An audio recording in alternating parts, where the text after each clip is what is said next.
So let's talk about databases. They're the absolute backbone of pretty much every modern application out there. They really are. And when you look at the cloud, specifically within AWS, that database landscape can feel, well, less like a menu and more like a maze. A maze is a good word for it, and that's the feeling we want to cut through today. Welcome to the deep dive. Right. We are going straight to the core of AWS's main offerings. We're talking RDS, Aurora, DynamoDB, to give you the architect's view. And our mission here is to get to the fundamental why. Exactly. When does that structure and integrity, demand a traditional relational database? Right. And when do you need to jump to NoSQL for that massive low latency scale? Our goal is pretty simple. We want to give you a fast, structured way to get well-informed on what is a really core technology decision. We're going to look at the rules for each system and the trade-offs, the non-negotiable trade-offs you have to make. Okay, let's unpack this. We should probably start with the foundation, the model that's really dominated computing for decades, the relational model. When we talk relational in AWS, we're really starting with RDS, the Relational Database Service. Yeah. So what's the fundamental structure we need to get our heads around here? The absolute key word is structure. Relational databases are built from the ground up on a fixed schema. A fixed schema. Right. This means you define your entire blueprint before you put a single piece of data in. You've laid out every table, every column, and you've decided exactly what type of data goes in each one. So we're talking about very strict rules. Oh, yeah. If this were a physical thing, what's a good analogy for that kind of rigidity? Think of them like a set of super organized, interconnected spreadsheets. Every single row has to fit the exact same columns. Okay. And those tables are all linked together using keys, so you can link a customer ID in one table to an order ID in another. And that linkage is just critical. The language we use for all of this is, of course, structured query language, or SQL. That structure sounds useful, but maybe a little stifling too. What's the non-negotiable benefit that makes us choose this older, more rigid format? The benefit is the absolute guarantee of data integrity. And that's all enshrined in the ACD properties. Okay, let's slow down on ACD because this is where the money is, literally. It really is. So ACD stands for atomicity, consistency, isolation, and durability. Right. Atomicity means a transaction is all or nothing. If you transfer money from one account to another, both the debit and the credit have to succeed. If one part fails, the whole thing rolls back. Nothing happens. Nothing. Consistency guarantees that only valid data gets written, so it follows all the rules you've set up. Isolation means that if two transactions happen at once, say two people trying to buy the very last ticket to a concert, they don't interfere with each other. One wins cleanly. And the last one? Durability. And that just means once a transaction is committed, it's permanent. It'll survive a power outage, a system crash, anything. It's written. This is so critical in the real world. I mean, if you're running an e-commerce checkout, a bank ledger, or managing complex inventory, you have to have that level of consistency. You have to. You need to know that when an item sells, the inventory count drops instantly and the payment is immediately logged. That rigidity is what builds trust. Precisely. RDS is that solid, reliable choice when transactional integrity is just everything. But that integrity, well, it can come at a cost, especially when traffic gets really high. Right. We focused on how great a site is, but that consistency must have a performance cost, right? Where do traditional databases start to hit a wall? The limitation is often tied to how they scale, which is typically vertical scaling. Meaning you just buy a bigger, more powerful server? Exactly. You throw a bigger machine at the problem. Because all the writes often funnel through a single master database to guarantee that consistency, that machine becomes the bottleneck. This is why AWS introduced Amazon Aurora to sort of reinvent the relational engine for the cloud. So Aurora is the next level. It takes that relational integrity but tries to solve the scaling problem. Yeah. How does it get those impressive performance numbers without losing the ACD guarantee? Aurora is a true cloud-native database. It gets those huge gains. We're talking up to 5 times faster than standard MySQL and 3 times faster than standard PostgreSQL by decoupling the compute layer from the storage layer. Decoupling. Okay, that's the key technical detail. It is. Instead of one big expensive box doing everything, Aurora's storage is distributed and self-healing. It automatically replicates your data across 3 availability zones. Wow. So the database engine handles the transactions, but the storage just scales and protects itself in the background. You get the ACD properties you need, but with performance and availability that were just unimaginable in the old model. Okay, we've established that Relational databases are the champions of integrity and complex data relationships, Right. but we've also seen their limits with massive scale. Right. And that constraint is what forces architects to look for a totally different solution. And that brings us to the challenger. NoSQL. Exactly. We pivot from complexity and consistency to speed and flexibility. And in the AWS world, the definitive offering here is Amazon DynamoDB.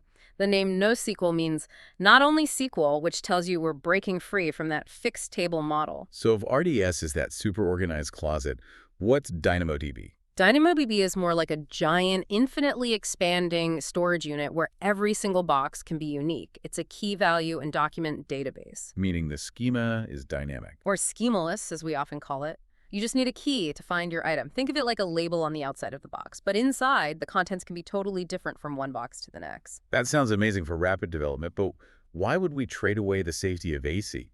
What is DynamoDB just fundamentally better at doing? It is better at one thing above all else: blazing fast performance at unimaginable scale.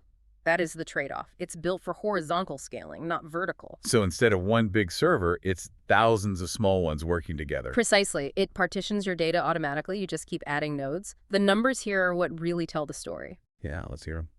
DynamoDB is built to handle millions of requests per second with consistent, predictable, single-digit millisecond latency. And that latency stays low even as the database grows. That's the crucial part. It stays low regardless of whether your database is 10 gigabytes or 10 petabytes. You don't get slower as you get bigger. That kind of speed is perfect for things where transactions aren't complex, but the demand is just overwhelming. What are some of those classic use cases?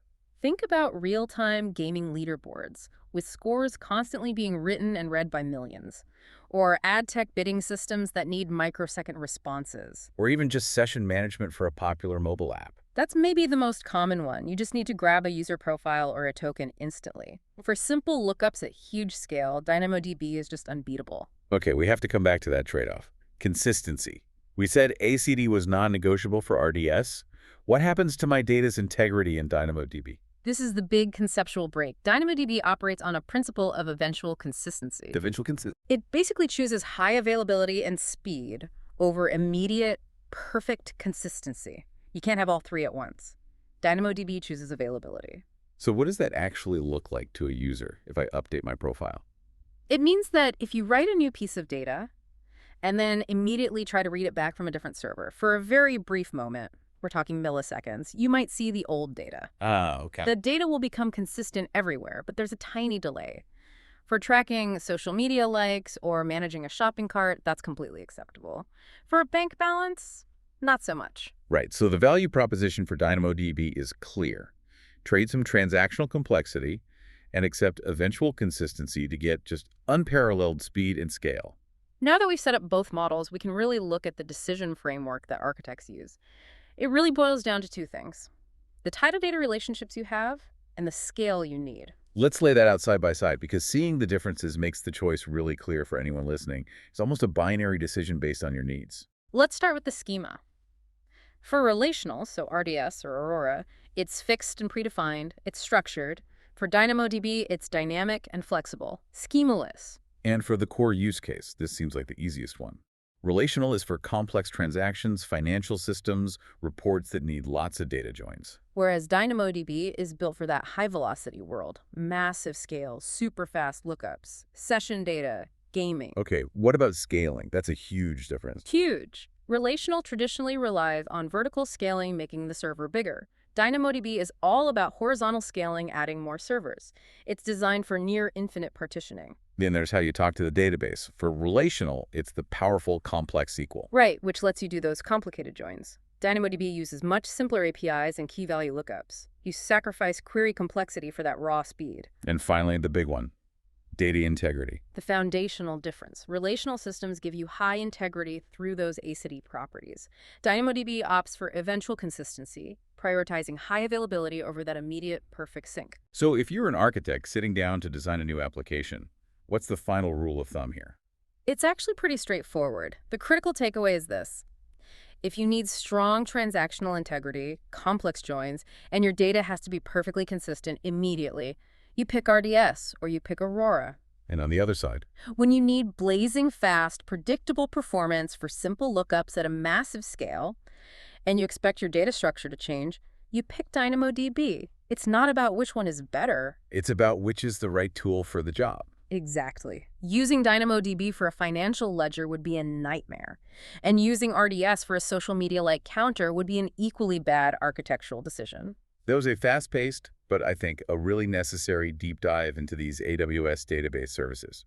We've covered the structural power of RDS and Aurora and the speed and flexibility of DynamoDB. Hopefully you now have a much clearer map of this landscape. And as you think about this, really try to internalize that core difference between a fixed schema and a dynamic one. But even more importantly, you need to be able to identify when those ACD properties are a non-negotiable life or death requirement for your application. That's the real dividing line. Absolutely. And to leave you with one final thought to mull over. Think about the last time you hit like on social media. If that single action had to pass a global ACID test before it showed up, would the app feel impossibly slow?